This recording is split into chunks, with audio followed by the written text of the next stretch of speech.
the Greeks had the maxim, know thyself. How do we come to know ourselves in terms of our personalities and, more importantly, potential? One of the first ways to come to know yourself is to understand that you don't. You can learn to kind of watch yourself like you're watching a stranger, but you have to adopt a position. This is a position of radical humility, I would say. Humility in two senses. So one sense would be the humility of recognizing your ignorance. So you have to understand that you don't know who you are. And that's not easy to understand because you think you know. But then, you remember you can't control yourself very well. You're not very disciplined. You're full of flaws. Maybe you don't know yourself as well as you think.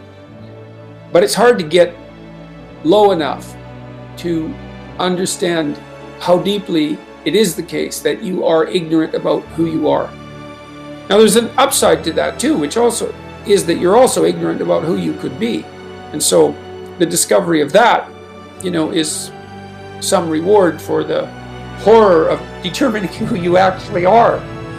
And then I would say, well, then you watch yourself, and you attend to your conscience and you watch yourself like you're watching a stranger.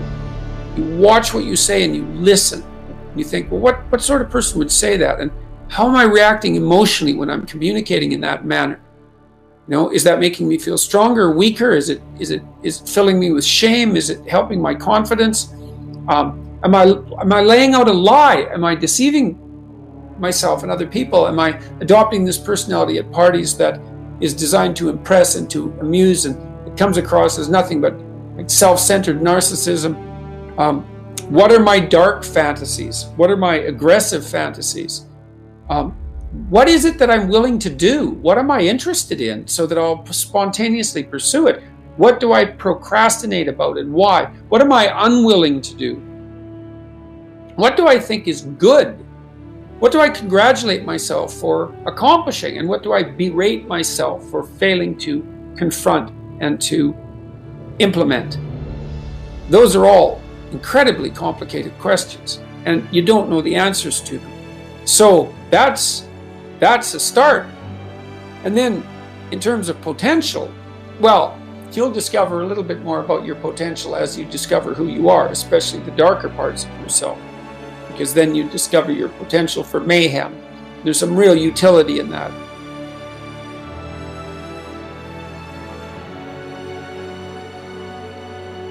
It's actually something that strengthens you, because the first thing that a realization like that can in fact produce is the ambition to incorporate that danger into a higher order personality, that dangerousness into a higher order personality.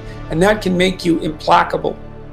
That can make you someone who can say no when you need to say no. That can make you someone who won't avoid necessary conflict. And so that's unbelievably useful. And so that's one of the potentials that you might discover. The other thing you do to discover your potential is you challenge yourself. It's like rule 4 in my book, 12 Rules for Life, is compare yourself to who you were yesterday and not to who someone else is today. And that's kind of a good way to start this. It's like, well, take a bit of a look at yourself and think about what's not so good that you could improve, that you should improve by your own standards, and that you would improve, and set yourself a little goal. Maybe you're not studying at all at your university, or maybe you're at work and you've got this stack of paper there, and you haven't looked at that damn stack for like a month, and you know that you should be, and you're bothering yourself at night because you're avoiding that. It's like, maybe think, well, I've avoided that stack of paper completely for 1 month. I'm quite a coward when it comes to whatever snakes might be hidden in that stack of paper. How about tomorrow I just put that stack of paper in front of me on my desk, and I glance through it for 15 seconds. See if I can do that. It's like, well, you set yourself a goal of improvement. It's a humble goal, because really, are you such a coward that the best that you can bloody well manage after a month of avoidance is 15 seconds of exposure to a stack of paper? It could easily be you've been avoiding it, you're obviously afraid of it, and so the situation could be that dismal and dire, and you might think, well, geez, it's no balm to my ego, it's not fostering the strength of my ego to recognize in myself someone who could only withstand 15 seconds of exposure to that thing I'm afraid of. And so that's a form of humility too. It's like there's things you could do to improve, and you know what they are. And there's small steps that you could take, that you might take, that would put you in that direction. And then the question is, are you big enough to take those small steps?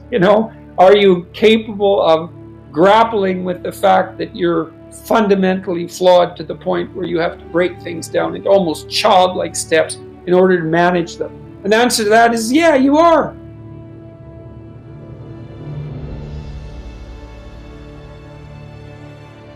People vary in the degree to which they've conquered that. And you do meet people from time to time who are extraordinarily disciplined. But most of the time they've got disciplined in exactly this manner.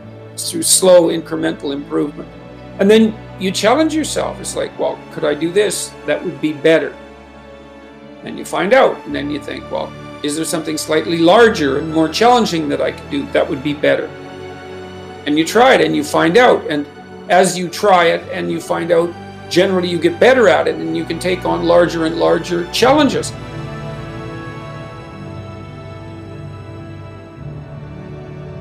You take responsibility for yourself. That's part of standing up straight with your shoulders back. It's like, take on the world, man, but only at the level that you can manage.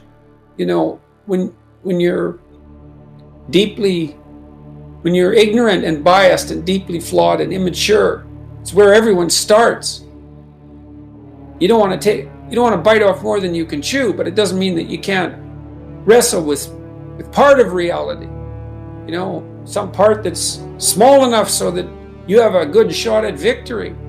And then you attain victory over some small part of the chaos. And then you're the person who's victorious over chaos. You're just a beginner, but that's who you are.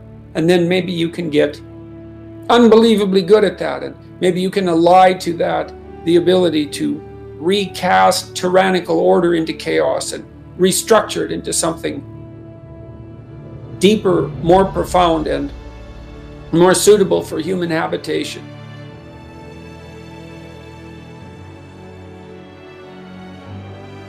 To put yourself together, which is to follow the path of redemption, to follow the Redeemer. If the Redeemer is a type of personality that you could in fact be inhabited by or manifest, then the first steps towards that is to allow yourself to be a fool, right? It's because you don't know what you're doing. You have to admit that. And there's going to be a loss of ego or destruction of ego, arrogant ego that necessarily accompanies that. But you need the loss of that arrogant ego because it's precisely what's interfering with your movement forward. It's part of the adversarial process, mythologically speaking, that stops moral progress. You're too proud of who you think you are to notice what you're like so that you could change properly.